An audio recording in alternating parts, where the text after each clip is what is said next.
Hello friends, कैसे हैं आप सब। I hope you all are very well. प्यारे दोस्तों, इस वीडियो के पहले हमने लॉ के लिए आसान सा सिलेबस बताया था, जो सिलेबस यहाँ भी आपके काम आने वाला है। ठीक है, अब इसमें आसान भाषा में कैसे ये सिलेबस इजी है इसको हम लोग समझेंगे। बहुत ही इजी है, समझना बहुत मुश्किल नहीं है, ये आपको ध्यान रखना है। अब इसमें मोटा मोटी बच्चों को कन्फ्यूज़न कहाँ हो रही है, उन सब बिंदुओं पे हम बात करेंगे। सबसे पहले आप पुराने सिलेबस देखोगे।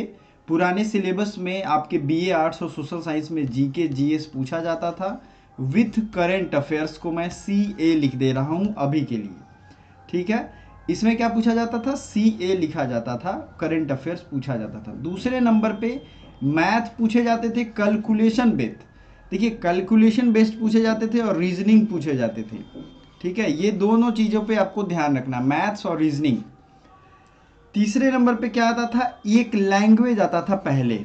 ठीक है प्यारे दोस्तों, क्या आता था, एक लैंग्वेज आता था, भाषा हिंदी या इंग्लिश आपको देना ही है। मैं शॉर्ट फॉर्म में लिख रहा हूँ तो आपको परेशान नहीं होना है, आपको समझाने के लिए कि ये अब अभी भी यही है और आसान हो गया है, बट इसको अलग अलग सेक्शन में डिवाइड कर दिया गया है। ठीक है, ये बीएचयू का एंट्रेंस पैटर्न बता रहा हूँ। अगर किसी बच्चे को लैंग्वेज का देना है तो उसके लिए एक लैंग्वेज के लिए अलग जेएनयू एग्जाम लेती थी, बीएचयू तो नहीं लेती थी, लैंग्वेज और ये फॉरेन लैंग्वेज का कोर्स लेती थी।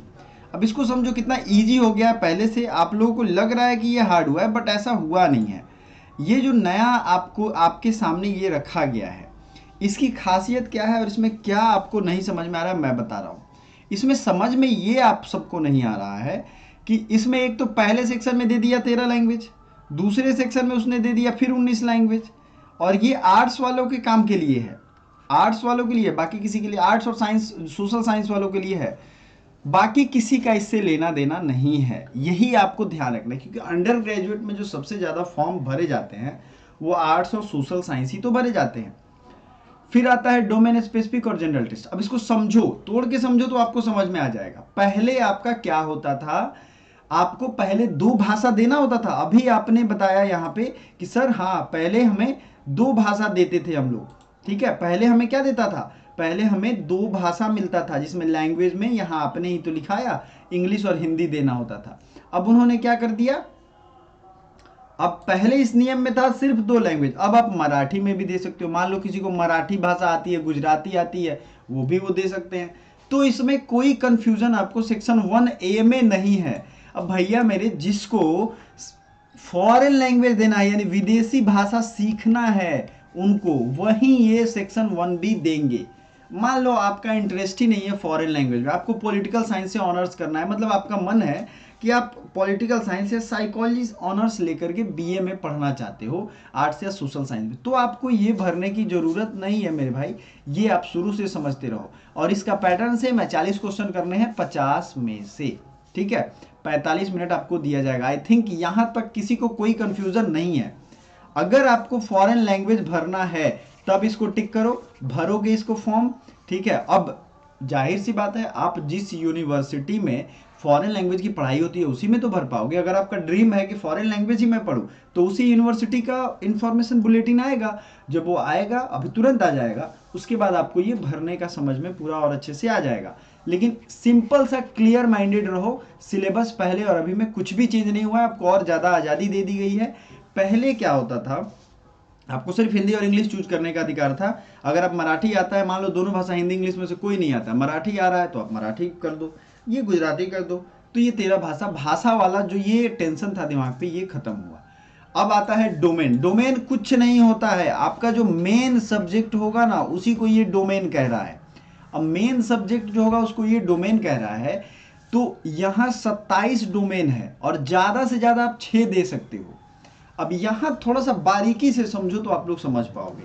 मान लो किसी बच्चे को ये डर है, ठीक है, कि हमें पॉलिटिकल साइंस ऑनर्स तो लेना है, लेकिन मान लो कहीं पॉलिटिकल में नहीं हुआ तो साइकोलॉजी भी ले लेते हैं, है ना, फिर उसके बाद हिस्ट्री भी ले लेते हैं। 3 का एग्जाम हम देंगे, तो 3 डोमेन वो देगा एग्जाम लड़का, और वो 45 मिनट एक डोमेन के लिए देगा। अब बात समझो, ज्यादा से ज्यादा कोई भी बच्चा 6 एग्जाम तक दे सकता है। मान लो 3 एग्जाम, 3 तो उसने लिख दिया यहाँ पे पॉलिटिकल साइंस, हिस्ट्री और ये वो, लेकिन उसका मन है कि नहीं 3 और मैं भर के दूं, 6 दूं, किसी ना किसी में तो हो ही जाएगा, क्योंकि एक लैंग्वेज उसने दे दिया है। डोमेन 1 से लेकर के 6 मैक्सिमम इतने आप दे सकते हो। समझ में आया? अब उसका उन्होंने लिस्ट दे दिया है, अब लिस्ट यहाँ पे आपको डोमेन में मिल जाएगा। ठीक है, सिर्फ बीए वालों के लिए बता रहा हूँ, बीए वालों के लिए यहाँ पे क्या क्या है देखो। सोशल साइंस में होम साइंस भी आता है आपको, फिर इसमें बहुत सारी एंथ्रोपोलॉजी देखो सोशल साइंस में आएगा। ठीक है, उसके बाद आओगे आप तो आपके लिए यहाँ बहुत सारे सब्जेक्ट हैं। कमर्शियल आर्ट्स देखो, परफॉर्मिंग आर्ट्स, ये सब आर्ट्स के ही तो पार्ट हैं। इन सब का अलग अलग फाइन आर्ट हो जाएंगे, बहुत विजुअल आर्ट्स, ये सब फाइन आर्ट अलग एक डिपार्टमेंट ही हो जाता है। ठीक है, जियोग्राफी यहाँ हो गया 9 नंबर पे। इसको पूरा आराम से आप पढ़ोगे ना तो इसमें आपके इकोनॉमिक्स हो गया, ये आपके पास सब्जेक्ट रहेगा। ठीक है, हिस्ट्री भी 10 नंबर पे है, इकोनॉमिक्स भी है, पॉलिटिकल साइंस भी 18 नंबर पे है। देख लो सब कुछ आपको मिल रहा है, साइकोलॉजी भी मिल रहा है। सोशल साइंस वाले बच्चे साइकोलॉजी और सोशियोलॉजी पे बड़ा जोर देते हैं, तो वो इतने तक दे सकते हैं। अब इसकी सिलेबस क्या होगी सॉरी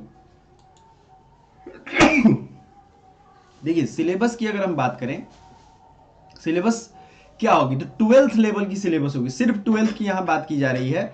ये एमसीक्यू 12th लेवल की, पॉलिटिकल साइंस की 12th की किताब पढ़ लो, साइकोलॉजी की 12th की किताब पढ़ लो, ये आपका बेसिक सिलेबस होगा, ये ध्यान रखना है आपको। ठीक है, अगर आप डोमेन में वो सब्जेक्ट दोगे तो आपको वो पढ़ना पड़ेगा। क्लियर रहो एकदम दिमाग में, अगर 3 सब्जेक्ट भरोगे 3 का एनसीईआरटी पढ़ना पड़ेगा।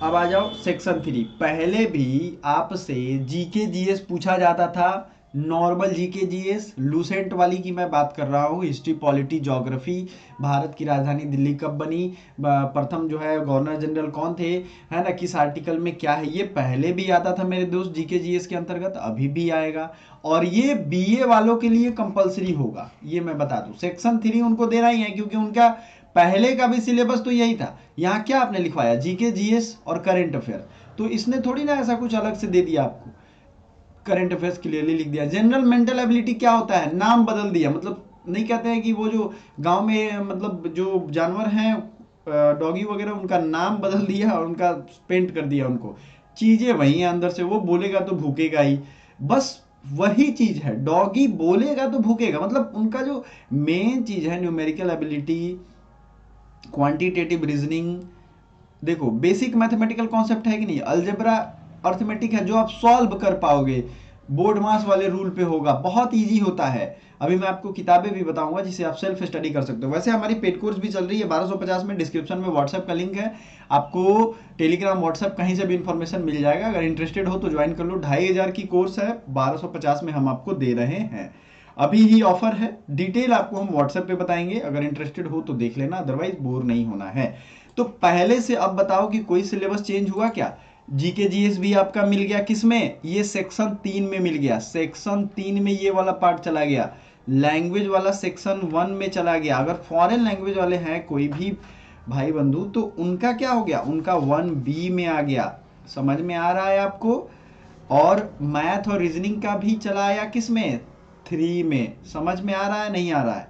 लैंग्वेज भी आपको, अब आपका इसमें करना ये है कि एक चीज और ध्यान से जरा सोचो, जब भी आप सोशल साइंस का एंट्रेंस देते थे, जो सोशल और बीए दोनों देते थे बच्चे, उसमें इकोनॉमिस्ट के बारे में, कार्ल मार्क्स के बारे में सवाल रहता था, सोशियोलॉजी सोशियोलॉजिस्ट के बारे में सवाल रहता था। मैंने दिया है इसलिए मुझे पता है, मैंने क्रैक किया है, मैं हॉस्टलर रहा हूं, पढ़ के पास आउट हुआ है, मैंने भी दिया था, तो ये क्वेश्चन उसमें रहते हैं।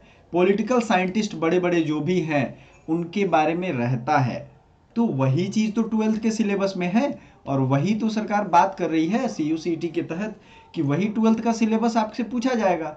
तो आप जितने डोमेन स्पेसिफिक सब्जेक्ट चूज करोगे उसका 12th का एनसीईआरटी पढ़ लेना, ना पढ़ा जाए तो मुझसे कमेंट करके बताओ, मैं बताता हूँ।